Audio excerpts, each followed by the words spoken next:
this. Exactly. Brett Baer, Brett, the host of Special Report. Brett, thanks very much. For more on this, we are joined now by Congressman Pete Hoekstra. He's a Republican representative from Michigan and ranking member of the House Intel Committee. He is against closing Guantanamo Bay. And we asked this question yesterday, Congressman, and I guess maybe you have more insight. It is kind of the cart before the horse here, because they want to shut down Gitmo in a year, and there is still nobody who knows what to do with these 245 suspected terrorists.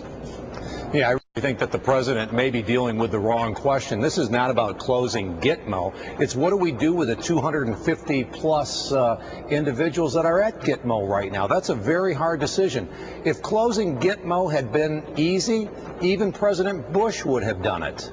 Yeah, and therein lies the problem. There is, you can talk about Jack Murtha and okay, yeah, just send them all to Pennsylvania, but the real question is where do you send these people in this country? I mean, nobody really wants them, save for Jack Murtha. Nobody really wants them in their district. No other countries want them, and it's going to take a lot longer than a year to try and figure all this out. The second problem is what happens to the trials? If 120 days goes by, do they restart the trials, Congressman, or do they wait the whole year? Do we just delay until the year's up? I mean, there's so many unanswered questions here.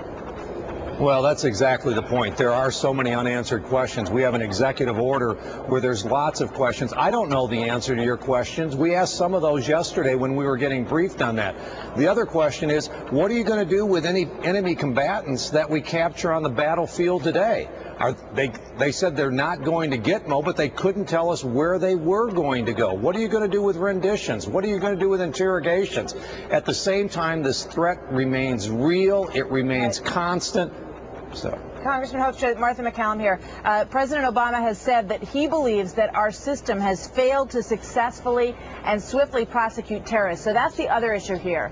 You guys have just been talking about where these people are going to go. But the other issue is that we have a lot of people that we've had, suspicions about, and they've been sitting there for a very long time. And there are a lot of Americans who are not comfortable that the process is as efficient as it should be. We also have Ali al-Mari, who's the enemy combatant who's already in this country. He's been sitting in jail since June of '03. How do we develop a good process to deal with terrorists, which is really the bottom line question here?